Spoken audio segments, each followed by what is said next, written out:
ಪಾವಗಡ ತಾಲೂಕಿನ ಪಾವಗಡ ಪಟ್ಟಣದಲ್ಲಿರುವ ವಿದ್ಯಾಭಾರತಿ ಕಾನ್ವೆಂಟ್ ಶಾಲೆಯಲ್ಲಿ 80ನೇ ಸ್ವಾತಂತ್ರ್ಯ ದಿನಾಚರಣೆಯನ್ನು ಆಚರಿಸಲಾಯಿತು.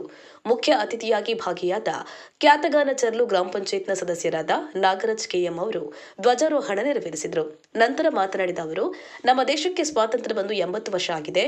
ದೇಶಕ್ಕೆ ಸ್ವಾತಂತ್ರ್ಯ ಬರಲು ಮಹಾತ್ಮ ಗಾಂಧೀಜಿ, ನೆಹರು, ಸುಭಾಷ್ ಚಂದ್ರ ಬೋಸ್, ಸರ್ದಾರ್ ವಲ್ಲಭಭಾಯಿ ಪಟೇಲ್, ರಾಣಿ ಲಕ್ಷ್ಮೀಬಾಯಿ ಮುಂತಾದ ಮಹಾನಾಯಕರು ತಮ್ಮ ಪ್ರಾಣ ತ್ಯಾಗ ಮಾಡಿದ್ದಾರೆ. ಈ ದಿನ ನಾವು ಅವರನ್ನು ಗೌರವಿಸಬೇಕು, ಅವರ ತತ್ವ ಸಿದ್ಧಾಂತಗಳನ್ನು ಅಳವಡಿಸಿಕೊಳ್ಳಬೇಕು.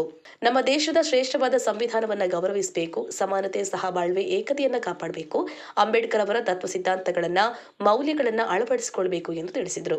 ಬಳಿಕ ಶಾಲೆಯ ಅಧ್ಯಕ್ಷರಾದ ಎಸ್ ಆದಿನಾರಾಯಣಪ್ಪ ಅವರು ಮಾತನಾಡಿ, ಮೊದಲು ನಮ್ಮ ದೇಶವನ್ನ ಬ್ರಿಟಿಷರು ಆಳ್ವಿಕೆ ಮಾಡ್ತಾ ಇದ್ರು. ಬಳಿಕ ಅನೇಕ ಮಹನೀಯರ ಹೋರಾಟದ ಫಲವಾಗಿ ಸ್ವಾತಂತ್ರ್ಯ ಲಭಿಸಿತು ಎಂದರು.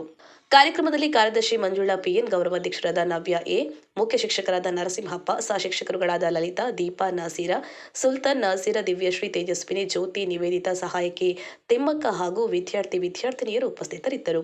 ಅತಿಥಿಗಳಿಗೆ ಹಾಗೂ ಶಿಕ್ಷಕರಿಗೆ, ಟಾಪರ್ ವಿದ್ಯಾರ್ಥಿಗಳಿಗೆ ಬ್ಯಾಡ್ಜ್ ನೀಡಿ ಸನ್ಮಾನಿಸಿ ಗೌರವಿಸಲಾಯಿತು. ನಾಗರಾಜ್ ಕೆಎಂ, ಪಾವಗಡ. ಜೈ ಭೀಮ್ ನ್ಯೂಸ್ 24x7. ಇದು ಬಹುಜನರ ನ್ಯಾಯಕ್ಕಾಗಿ.